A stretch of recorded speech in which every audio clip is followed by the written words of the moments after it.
আকাশবাণী কলকাতা। খবর পড়ছি সৃজিত মুখোপাধ্যায়। প্রথমে বিশেষ বিশেষ খবর। 5 দেশ সফরে তৃতীয় পর্যায়ে প্রধানমন্ত্রী নরেন্দ্র মোদী সুইডেনের প্রধানমন্ত্রী উলফ ক্রিস্টারসনের সঙ্গে দ্বিপাক্ষিক বিভিন্ন বিষয় নিয়ে আলোচনা করবেন। উভয় নেতা রাউন্ড টেবিল ফর ইন্ডাস্ট্রিতে ভাষণ দেবেন।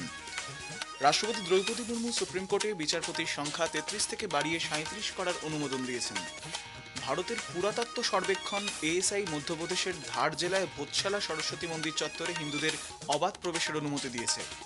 বিভিন্ন গুরুত্বপূর্ণ সিদ্ধান্ত নিতে মুখ্যমন্ত্রী শুভেন্দু অধিকারীর পৌরোহিত্যে রাজ্য সরকার আগামীকাল নবান্নে মন্ত্রিসভার দ্বিতীয় বৈঠকে বসছে। ভারত হরমুজ প্রণালীতে বাণিজ্যিক জাহাজের উপর হামলার তীব্র নিন্দা জানিয়েছে। জৌহারতী ক্রীড়াঙ্গনে আইএসএল এর গুরুত্বপূর্ণ ম্যাচে মোহনবাগান সুপার জায়ান্টস আজ ইস্টবেঙ্গলের মুখোমুখি হবে। আসছে বিস্তারিত খবরে।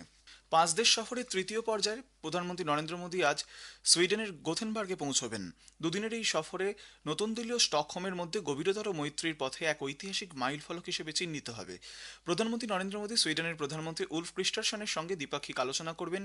এই আলোচনার মূল লক্ষ্য হবে দ্বিপাক্ষিক সম্পর্কের সামগ্রিক দিক পর্যালোচনা করা এবং দ্বিপাক্ষিক বাণিজ্য বৃদ্ধির পাশাপাশি কৃত্রিম বুদ্ধিমত্তা, আধুনিক প্রযুক্তি, স্টার্ট আপ, স্থিতিস্থাপক সরবরাহ শৃঙ্খল, প্রতিরক্ষা, মহাকাশ, জলবায়ু কার্যক্রম এবং জনগণের সঙ্গে জনগণের সম্পর্ক জোরদার করার লক্ষ্যে সহযোগিতার নতুন নতুন ক্ষেত্র অন্বেষণ করা।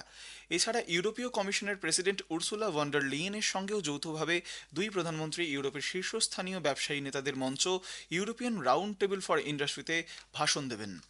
নেদারল্যান্ডসের দি হেগেতে প্রধানমন্ত্রী নরেন্দ্র মোদী এবং নেদারল্যান্ডসের প্রধানমন্ত্রী রব জেটেনের মধ্যে অনুষ্ঠিত বিস্তারিত আলোচনার পর ভারত ও নেদারল্যান্ডস দ্বিপাক্ষিক সম্পর্ককে কৌশলগত অংশীদারিত্বের স্তরে উন্নীত করতে সম্মত হয়েছে। এই আলোচনার সময় দুই নেতা বাণিজ্য, প্রতিরক্ষা, প্রযুক্তি, জল ব্যবস্থাপনা, পরিচ্ছন্ন শক্তি, স্বাস্থ্যসেবা এবং শিক্ষা সহ বিভিন্ন ক্ষেত্রে পারস্পরিক সহযোগিতার বিষয়টি পর্যালোচনা করেন। অগ্রাধিকার প্রাপ্ত ক্ষেত্রগুলিতে সহযোগিতা আরও জোরদার করার লক্ষ্যে বেশ কিছু চুক্তিও স্বাক্ষরিত হয়। পারস্পরিক সম্পর্ককে কৌশলগত অংশীদারিত্বের স্তরে উন্নীত করার কথা জানিয়ে প্রধানমন্ত্রী বলেন যে গত এক দশকে ভারত ও নেদারল্যান্ডসের সম্পর্কের ক্ষেত্রে উল্লেখযোগ্য অগ্রগতি হয়েছে। তিনি নেদারল্যান্ডসকে ভারতের অন্যতম प्रधान ইউরোপীয় অংশীদার হিসেবেও অভিহিত করেন। हम नीदरलैंड को भारत के सबसे महत्वपूर्ण पार्टनर में से मानते हैं।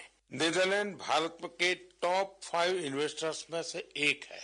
हमारे हिस्टोरिकल, कल्चरल और पीपल टू पीपल टाइज भी बहुत गहरे हैं। डेमोक्रेटिक वैल्यूज, मार्केट इकोनॉमी और रिस्पॉन्सिबल बिहेवियर ये हमारी साझी सोच का हिस्सा है। हमें नीदरलैंड की एक्सपर्टीज और भारत की स्पीड और स्केल को हर क्षेत्र में जोड़ना चाहिए। রাষ্ট্রপতি দ্রৌপদী মুর্মু সুপ্রিম কোর্টে বিচারপতির সংখ্যা 33 থেকে বাড়িয়ে 37 করার অনুমোদন দিয়েছেন। আইন ও বিচার মন্ত্রক কর্তৃক প্রকাশিত গেজেট বিজ্ঞপ্তি অনুযায়ী সুপ্রিম কোর্টে বিচারকের সংখ্যা সংক্রান্ত আইন 1956-তে সংশোধন করে রাষ্ট্রপতি এই অধ্যাদেশ জারি করেছেন। এই সংশোধনের ফলে ভারতের প্রধান বিচারপতি সহ দেশের সর্বোচ্চ আদালতের মোট বিচারপতির সংখ্যা বেড়ে 38-এ দাঁড়াবে।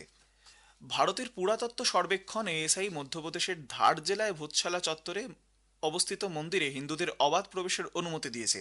উপাসনা এবং অন্যান্য উদ্দেশ্যে এই অনুমতি বলে মধ্যপ্রদেশ হাইকোর্ট এক রায়ে জানিয়েছে। এই রায়ের ঠিক একদিন পরেই এএসআই তাদের এই সিদ্ধান্ত জানালো। উল্লেখ্য, ধারের ভোজশালা হল দেবী সরস্বতীর মন্দির। এক দেশ এক নির্বাচন বিল সংক্রান্ত যৌথ সংসদীয় কমিটি গতকাল বেঙ্গালুরুতে বিভিন্ন রাজনৈতিক দল এবং আইন বিশেষজ্ঞদের সঙ্গে আলোচনা করেছে। কমিটির চেয়ারম্যান পিপি চৌধুরী সংবাদ মাধ্যমে জানান, বিভিন্ন রাজ্য সফরের মাধ্যমে কমিটি আপত্তি ও সুপারিশ সংগ্রহ করেছে।